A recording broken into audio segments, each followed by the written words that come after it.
Bonjour Yariv. Bonjour Léa, Betty Vous Avon. êtes chef, BT Avon, dès le tôt le matin comme ça, mais j'ai déjà l'eau à la bouche. Vous êtes chef et vous êtes le fondateur de deux restos à Paris dans le 2e arrondissement, Salatim et Maafim. J'ai déjà aussi l'eau à la bouche quand j'entends ces mots. Salatim, ça veut dire salade Exactement. et Et Maafim, ça veut dire boulangerie. boulangerie. Donc on a Voilà. bien compris ce qu'on trouve chez vous. Ouais. Et vous allez nous parler ce matin de butternut. Pour moi, butternut, butter c'est beurre, nut c'est cacahuète, et c'est pas du beurre de Et c'est pas cacahuète. du beurre de cacahuète. Ok, je me suis fait avoir. Pourquoi? Alors, tout simplement parce que déjà c'est une courge. Pour ceux qui ne savent pas, le butternut c'est une courge D'accord. du nom un peu beurre doux ou beurre noisette, hein, d'accord, qui rappelle un peu la texture du beurre, la douceur du beurre, mais aussi ce léger goût de noisette qu'on Mmh. retrouve à la fin de bouche. Bon, je suis un petit peu déçue, je ne vous cache pas. Est-ce que c'est bon, cette courge-là? C'est excellent. C'est vrai? Pour moi, c'est la courge par excellence qui on peut travailler dans différentes façons. C'est pas juste une soupe, c'est pas juste des légumes qu'on fait sauter. Ça peut travailler en gratin, Ah accompagnement de oui. poisson. Ça peut se manger même cru. Ça peut se manger en pickles. Non. Voilà. Donc c'est une courge qui est très versatile dans son utilisation. Elle est orangée, hein, c'est Elle est ça? orangée. Elle a une forme de cacahuète Oui, parce que mais elle a absolument, c'est très joli. C'est vrai elle est assez belle. Elle est étonnante, il y en a de plusieurs tailles. voilà, très grande, elle se garde très bien et la saison commence maintenant. C'est-à-dire qu'on commence à la récolter de septembre à octobre Mhm, et après c'est un fruit de garde qui se garde tout l'hiver, normalement dans les caves. Voilà. mhm. D'accord. Alors comment? Faut bien la faire bouillir, non? Alors, Parce que- pas forcément. Déjà, il faut l'éplucher. Donc c'est une courge qui se mange épluchée parce qu'il y a deux peaux, d'accord? Faut le Mhm. savoir, il y a une peau blanche et une peau extérieure qui est un peu marron. Et en fait, il faut éplucher les deux peaux. Une fois qu'on retrouve le fruit à l'intérieur qui est d'une couleur orangée euh, très claire, Mhm. donc on va garder ce fruit. On va enlever la partie du dessous on retrouve C'est les petites graines. les pépins, les graines, oui. Ouais, les graines, Mhm. exactement.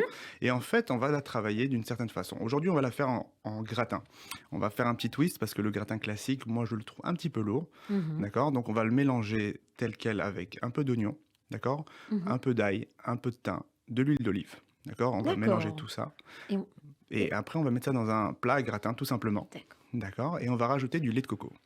Ah oui, c'est beaucoup plus léger le lait de coco. Exactement. Mais c'est peut-être, il y a moins de goût, non? Alors Ça pas a moins- forcément, on va assaisonner bien sûr avec un peu de noix de muscade, Non. un peu de sel, un peu de poivre, Mhm. d'accord? Le fait de rajouter un peu d'ail, d'oignon et un petit peu de thym, c'est ça aussi qui va apporter du goût.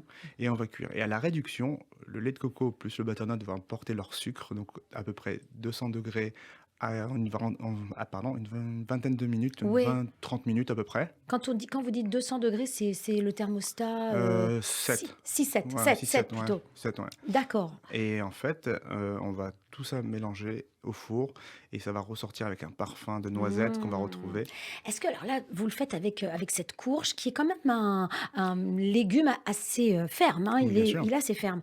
Est-ce qu'on peut faire ça avec d'autres légumes, ce même type de gratin? Totalement, totalement, totalement. Alors, classiquement avec des pommes de terre, bien sûr, Oui, bien sûr. avec de la patate douce.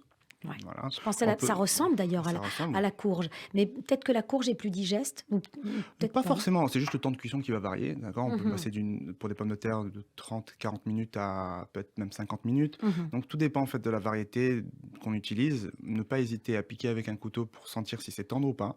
Bien laisser réduire. Et si on voit que c'est un peu trop coloré mais que c'est pas assez cuit, n'hésitez pas à mettre une feuille de papier aluminium par-dessus pour éviter le surcoloration. Ah d'accord, ça c'est un bon truc. Voilà. On va répéter peut-être pour les épices, pour que les gens qui nous écoutent, eh bien, dans la tête, toutes ces épices, qu'il y en a pas mal quand Il y en a même. pas mal. Alors, on va utiliser, nous, aujourd'hui, des rhizomes, donc l'oignon, de l'ail, d'accord? Mmh. Un peu de thym, d'accord? Qui vont apporter du goût, Ouais. pas que du parfum. Et ensuite, on va rajouter du sel, du poivre, de la noix de muscade. Et le lait de coco va rapporter aussi sa saveur. Bon, ben voilà une belle, recette, de courge. Peut-être un dernier mot sur Un cette dernier courge? mot, voilà, je voulais le dire aussi, toutes les courges sont originaires de l'Amérique du Sud, Mmh. d'accord? Qui ont été découvertes par Christophe Colomb. Et oui. Voilà, donc on les a découverts en Europe après l'arrivée de Christophe Colomb. Donc ça fait 6 siècles, non, peut-être pas 6, 5 Ouais, siècles voilà, c'est ça. qu'on, Qu'on déguste la courge et qu'on la travaille différemment. mais aujourd'hui, elle est largement, j'imagine, cultivée en France, Bien cette sûr, hein, courge, hein? tout est en France et bien sûr que le butternut fait partie des courges qui ont été des variants. On l'a pas trouvé telle quelle dans la nature. Elle a été travaillée pour que ça sa chair et sa texture soient idéales. Et ça se mange tout seul, ce gratin, ou bien on l'accompagne Alors, de... d'habitude, on peut le manger tout seul parce que c'est un plat qui est conséquent, végétarien. Si on veut le Oui. twister, on peut le rajouter, comme un accompagnement d'un bon poisson qui est Mhm. cuit aussi au four, d'accord? Un petit trait de citron, huile d'olive, sel, poivre et c'est fini. Oh, c'est bon. Allez, mettez à Vannes. Bete avon.